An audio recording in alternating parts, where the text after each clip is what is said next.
President Bollinger, thank you for joining us today. My pleasure. So I have to start by asking you about a piece of history that you have and will always have, which is you are the named party on a very important, a landmark Supreme Court opinion, Grutter v. Bollinger from 2003, that had to do with affirmative action and which I guess has been reversed, essentially, in recent years. Tell us a little bit about that case and how does it feel to have your name on that case for all time? It's very odd to have your name on a case, especially when you're a lawyer, a law professor. You know the feeling of that and the history that's associated with it. The case in 2003 began when I started as president of the University of Michigan in 1997. And we were sued by people who were opposed to affirmative action and going around the country and doing this. There were two cases, and one involved the law school where I had been the dean, and it was a general policy of trying to achieve diversity and by taking into account race, ethnicity, and so on. And the Supreme Court upheld it in 2003, a majority. For the first time, the Supreme Court said, universities can take race into account and ethnicity in order to achieve a diverse student body, which on the theory of the case is a benefit to everyone in the student body and the university. So that was the holding of the case, a very important decision. And then, of course, overturned essentially the last month that I served as president of Columbia. So there was a symmetry to the whole thing. Well, your name will be on that forever. And somebody's got to do a book someday on what happened to who are the name parties on all these famous cases, right? I know there've been profiles on who was Roe and Wade and all that, but I would love to see that. And so maybe you would have a chapter in there because this is obviously a very important moment in Supreme Court's jurisprudence. Well, we are about to embark on some unknown territory in a lot of respects. But one of them that I think is going to be most important is your area of expertise, which is the First Amendment. So the first thing I want to talk to you about is what could Donald Trump have in mind? What do we know about what Donald Trump has said, specifically his free speech initiative that he's sort of outlined in broad strokes? What are the main components of what he's told us he will do? So when I read that statement, I find it really confusing. It's not at all clear what is being laid out here. So, there's a Department of Justice investigation of parties involved in new online censorship. Not at all clear to me what that means. He says that 230, Section 230, which we'll talk about, is something that should be modified in order to affect the way in which platforms, social media companies moderate speech. That's a very serious proposal, which I happen to have written about and think is not a bad idea.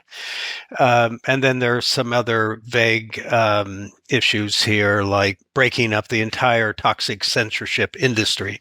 I'm not sure what that means. There is a lot of heated rhetoric in the statement. And we're talking about a statement that Donald Trump gave in late 2022, which he calls his free speech policy initiative. One tension that jumped out to me from what Trump said is, on the one hand, we cannot countenance the federal government under the First Amendment. It violates the First Amendment for the federal government to lean on, pressure, influence content on social media.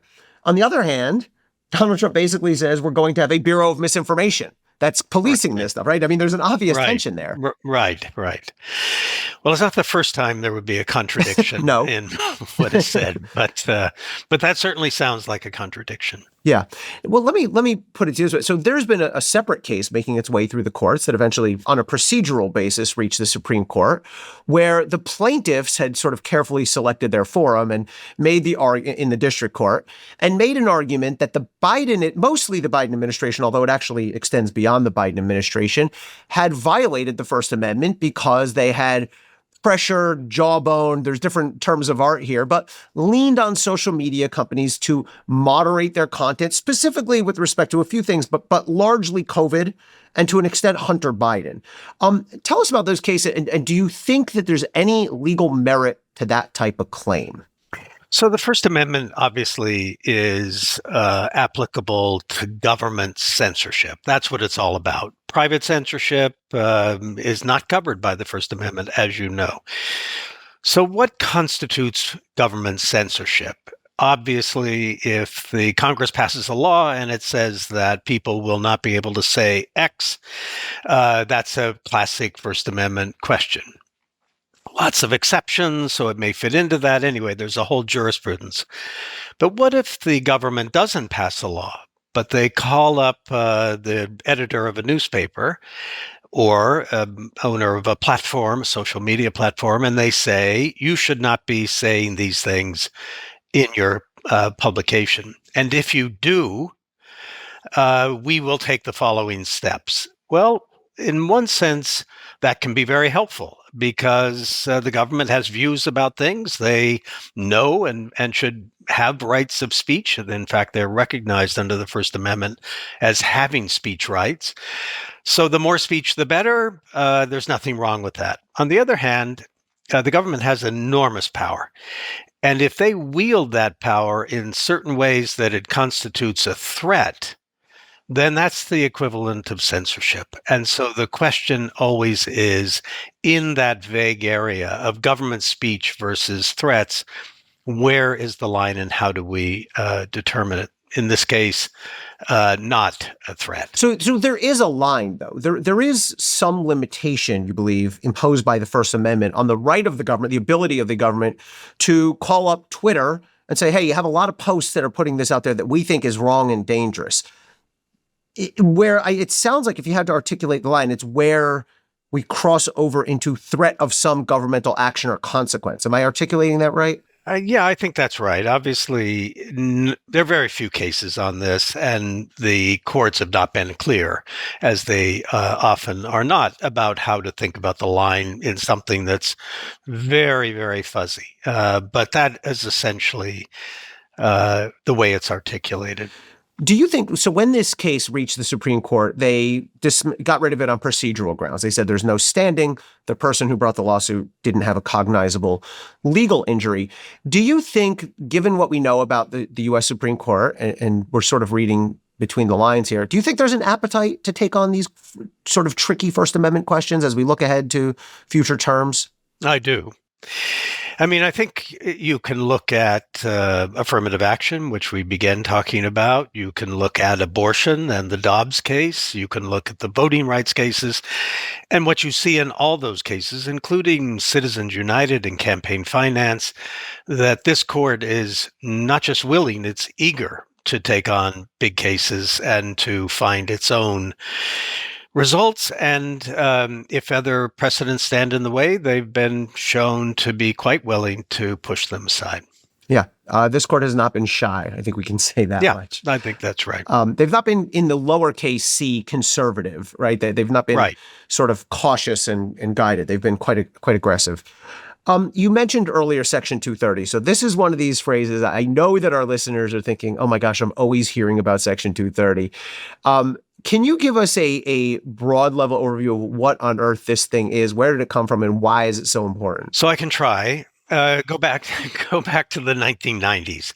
The internet is just brand new. We have no idea what it's going to be, but it seems like it's going to have enormous potential for communications. We still don't see the full revolutionary impact of the new technology of communication, the internet, but we can intimate its developments. If we make the people who own and run these platforms liable for everything they publish, if it's unlawful, a threat, obscenity, certain kinds of interference, incitement to violence. If you make them liable, criminally liable, for whatever is put on their platform, given that there are millions and millions now of people speaking, they will really be very, very conservative. They will not allow very much speech, and therefore the whole technology will be less than it could be. So then Congress steps in and says, okay, here's what we'll do. We will not make you liable. You will have immunity from any criminal, civil liability. for material that you publish. And that sets off the whole thing. And now you can just put everything out there without fear of having lawsuits and criminal actions against you. It's extraordinarily important in the way the internet developed. I mean, it would not be anything like it is now without that. That doesn't mean it should remain exactly as it is. In fact, I think there are good arguments for why it should be changed. But that was the critical decision. And at the time, and for a long time, it made enormous sense. So I'd like to get into some of those because this has become a little bit of a political piñata where both sides, Republican and Democrat, like to, it's good red meat rhetoric. We're going to change Section 230. We're going to hold companies accountable. But nobody's changed it. I don't believe there's been a really advanced legislative effort to reform it. But what might some realistic, plausible revisions be to Section 230? And do you think they're good ideas? So this is extremely complicated. And as you said, there's real disagreement about what should be government in regulation within the sphere of social media platforms. Let's just stay there. We could go to websites, we could go searches and so on, but let's just talk about social media platforms. There are two, let's say, basic views here.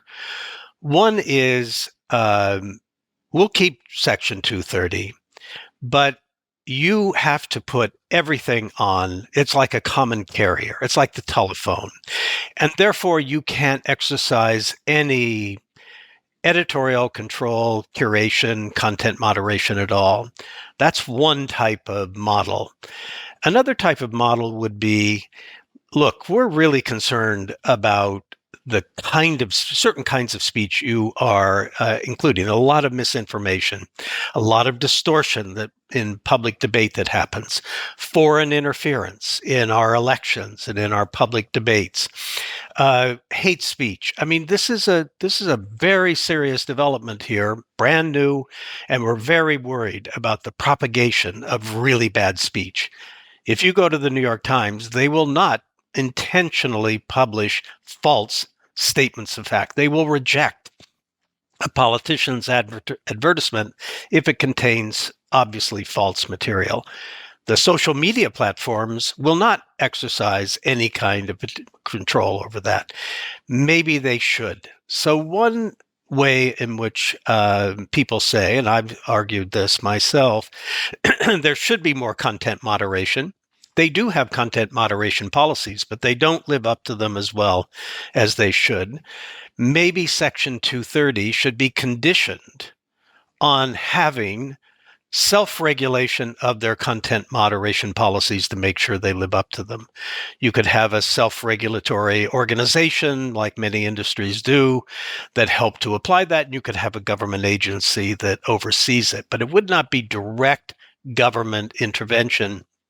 It would be indirect through the benefits of Section 230. It's very interesting. In the third proposal of Trump's statements about this, that is essentially what the proposal appears to be. I had a commission, Jeff Stone and I, who's a law professor at Chicago. We've written many books together. We did a book on social media and how to think about it, 20 different authors. And then we had a commission we set up. On the commission was Marty Barron of the Washington Post, Jelani Cobb of Dean of the Columbia Law Journalism School, Hillary Clinton, Russ Feingold, Chris Paxson, who's the president of Brown. This was the proposal we collectively came up with in how to deal with content moderation on the internet. So that's one type of strategy. Trump may actually be in favor of that. But another one is, which he also seems to talk about at times, that there should be no what he calls censorship, what one might call editorial decisions, but that's the common carrier approach. And when there was a case in the Supreme Court at the same time as the jawboning case last year, in which there was a statute from Texas and one from Florida, both reflecting this kind of conservative view that social media platforms discriminate against conservative speech. And the laws had this in mind and said, social media platforms cannot discriminate in content based upon the political messages, essentially turning them more towards a common carrier model. So those are some different, theories and ways of approaching this. Isn't the fundamental problem or dilemma in any sort of content moderation, government enforced or government overseen content moderation, that content moderation is in the eye of the beholder? I mean, we've seen examples of things that have been content moderated, but turned out to be true or close enough to truth that they shouldn't have been banned. Absolutely. So there is a question then. Does one think that social media companies, major for-profit organizations, should be the sole decider of what it is that people receive in their involvement with social media platforms? There's an argument that they, of course, do very well as private for-profit institutions, but their incentives are to make people stay with them so that they can have the eyeballs and the ears to be able to have advertisements and make more money. That leads them to try to give people through their algorithms what it is that will keep them engaged, which is more and more of what they already believe. And there's a lot of data and a lot of research that says that people who receive the same kind of information and ideas get angrier and angrier. So there's a question whether the incentives, the motivations of the social media organizations, companies, are inconsistent with a democratic interest in having people receive a lot of different ideas. So that's the question. Yeah, there's no easy answer to that one. So let's get a little bit hypothetical here. Donald Trump has made all sorts of noises, and maybe more than noises, but promises to exact revenge on or to shut down media sources and journalists that he perceives as hostile. Realistically, what could Donald Trump try to do using the levers of power available to him as the chief executive? What could he do to shut down or punish Rachel Maddow or, well, I guess not Joe Scarborough anymore. I guess they've made friends, but whoever it may be, what can he realistically do? He can't just point and say, you're off the air. But what levers of power does he have?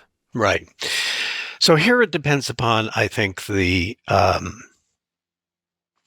kind of technology we're talking about. So if we're talking about a journalist at the New York Times, I think that any direct action against that journalist, whether an investigation for what he or she had published, et cetera, would almost certainly be rejected by the courts. If you go to radio and television, which have long been regulated, and there's a government agency that oversees them, there are ways in which that could be played out in a form that did not look like it was punishment for what they'd said, but maybe some other things. There are more levers there for government control. It's one of the classic concerns about having any kind of government intervention in the media. If you look at the tech companies, the platform, social media platforms, and so on, there you have a very similar kind of potential threats of government intervention and regulation that we talked about a moment ago. So there are those. The classic ways in which authoritarian leaders try to silence the press are these. They don't go after them today directly because of what they published. They open up tax investigations, or they, attack the organizations for antitrust violations, or they look at them for things completely unrelated. But the litigation, the harassment, the potential costs, it's really highly damaging. The other thing you do is that you create anger and hatred within the public towards the media. And then that plays out in a variety of ways. Obviously, the worst, they're threats that people receive from private parties. But there are also things like litigation about defamation cases. You have to argue before a jury. And if the jury is predisposed to hate journalists and media organizations, you're likely to lose, more likely to lose.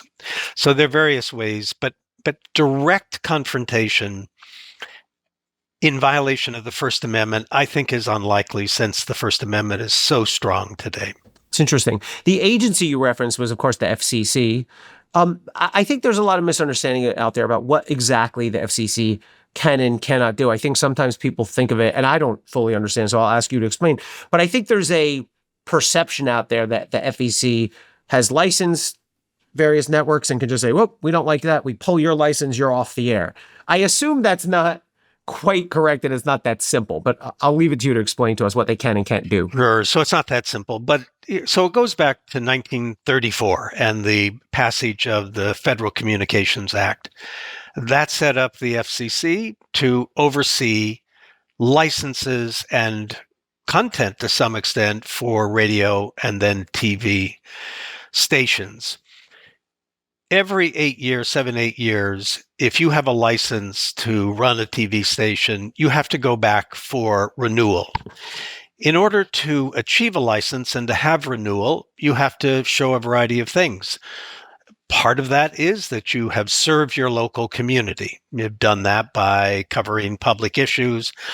For many years, there was a fairness doctrine until 1989 that said you must cover public issues. And you must do so fairly when you do cover them. Recently, when Saturday Night Live put Kamala Harris on a skit in the opening skit, that implicated a provision within the Communications Act of 1934 that requires equal time for candidates for federal office. And so Trump had to be offered equal time to what Kamala Harris had. So that's the kind of framework for regulation of TV and radio. And at various times, the Nixon administration and others have tried to use that leverage to stop criticism or coverage of things they don't like. There are examples of abuse, and what we're talking about here is, would there be more instances of abusing the power of government regulation in the Communications Act to try to stop certain kinds of journalism from happening? Right. And, one of Donald Trump's foundational premises is that social media outlets, maybe this is dated a bit before the purchase of X or Twitter by Elon Musk, but he has said ad nauseum that social media outlets have a left-leaning bias in their algorithms, in their content moderation. Is there any truth to that allegation? So I can't say, only because I have not read the studies myself. However, I have read the conclusions of the studies, and the general conclusion, I think, in the academic world, the scholarly world, is there really is no concrete evidence of bias against conservative voices in social media platforms, in the major ones. All right. That's certainly undercuts a key pillar of what Donald Trump has been saying and will continue to say. One more question on Trump, just before we wrap up. You mentioned, of course, one of Donald Trump's main strategies is to undermine is probably putting it lightly, but to undermine and attack the media, fake news and all that. But if we look back through history, he's far from the first president or leader to do that. I mean, long before there was an internet, long before there were computers, long before there was television, we had presidents essentially saying fake news, maybe not using that exact term, although others have used it. Is what Trump's doing a difference in degree or in kind? So I think it depends upon how it plays out. Calling the press the enemies of the people, talking incessantly about fake news and the like. In some instances, even going so far as appearing to incite violence against journalists at rallies and so on. I think you have to say, if you believe in the First Amendment, that's a very dangerous and terrible thing to do, because it's not the spirit of the First Amendment, and it may actually lead to chilling of important journalism and debate that we want in the country. So you got to say that. But then the question is, well, will it be taken further? Will there be efforts using the various levers, litigation, investigations, prosecutions, new laws, and so on? That remains to be seen. On your historical comparison, I think right now, there's no question that we have gone through periods in the United States where there have been far more dangerous times for free speech and free press. If you go back just 100 years when the First Amendment really was first interpreted by the Supreme Court, one of the first cases involved a presidential candidate, Eugene Debs, leader of the Socialist Party, who was put in jail for a speech he gave in which he praised people who resisted the draft, and the Supreme Court upheld the conviction. In 1920, he was in jail and he received 1 million votes for president of the United States. So if you think about putting presidential candidates in jail for speeches, that's a far more dangerous situation than what we have right now. Well, his record for most votes for a convicted felon has now been topped, I suppose. I guess he had it up until, although in fairness, Donald Trump is not a convicted felon yet. He's not been sentenced. He's not had his appeal, but he was convicted by a jury. I do want to turn quickly to the topic of college campus free speech, which is obviously a loaded and fraught topic. And I just want to speak generally. So first of all, does the First Amendment apply on a college campus the same as it would apply anywhere else? Does it apply in some different way in a college campus setting? It doesn't matter if it's a public school or a private school. Okay. So the First Amendment does apply to public universities. The University of Michigan, where I was for many years, is subject to the First Amendment. Same with Berkeley, same with the University of North Carolina, and so on. Private universities are not covered by the First Amendment. They can do what they want. The fact is, every private university, every major one, has said we will voluntarily comply with the First Amendment. So across the country, in public and private, there is compliance with the First Amendment. You have to distinguish then, Elie, between the public forum that universities have, students debating issues, appearing and, on the steps of their library and central administration and arguing for certain things, and then what happens in the classroom. I mean, there's not free speech in the classroom in the same way there is free speech out in the, public settings debating public issues.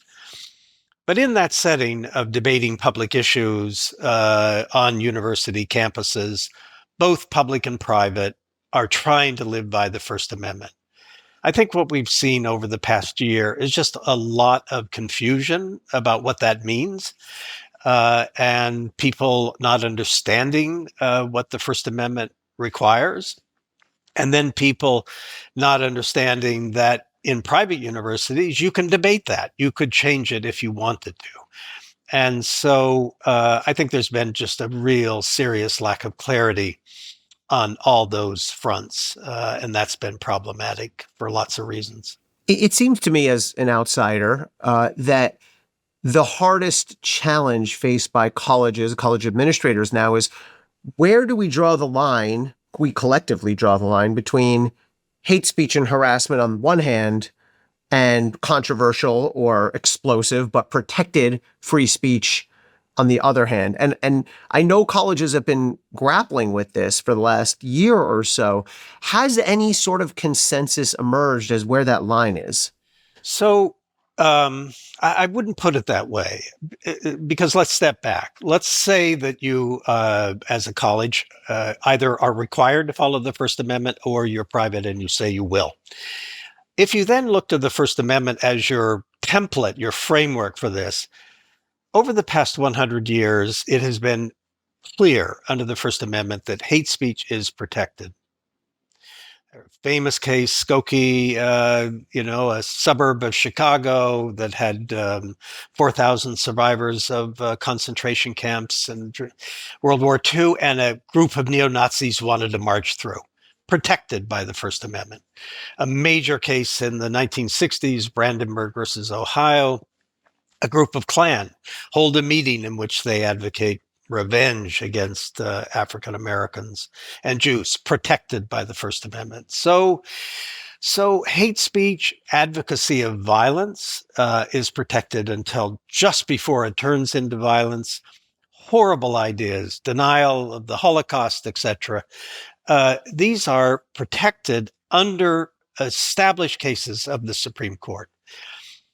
Now, you can say in private universities, that's great, we don't want to follow that, and we're going to make an exception for hate speech. And that's a perfectly reasonable debate. You would have to then confront the problem.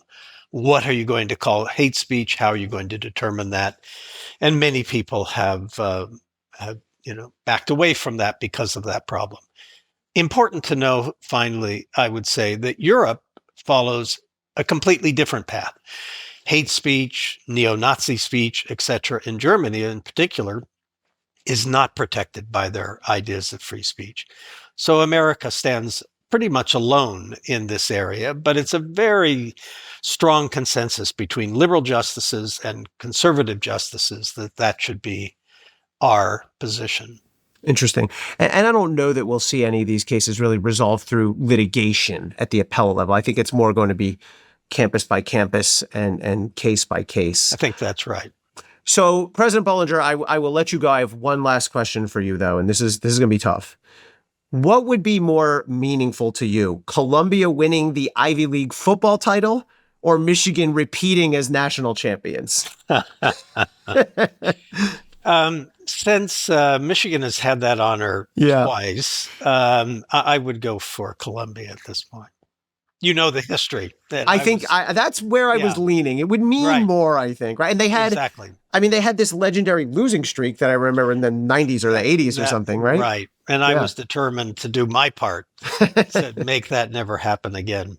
Well, as a Rutgers fan and Rutgers grad, we're in the same conference with Michigan. And if I had to schedule either of them, I'd schedule Columbia. Let's put it that way. Thank you, President Bollinger. It was really a pleasure to speak with you. I'm honored that you came on. Thank you. Thanks for watching. Subscribe to this channel and never miss future episodes of the show.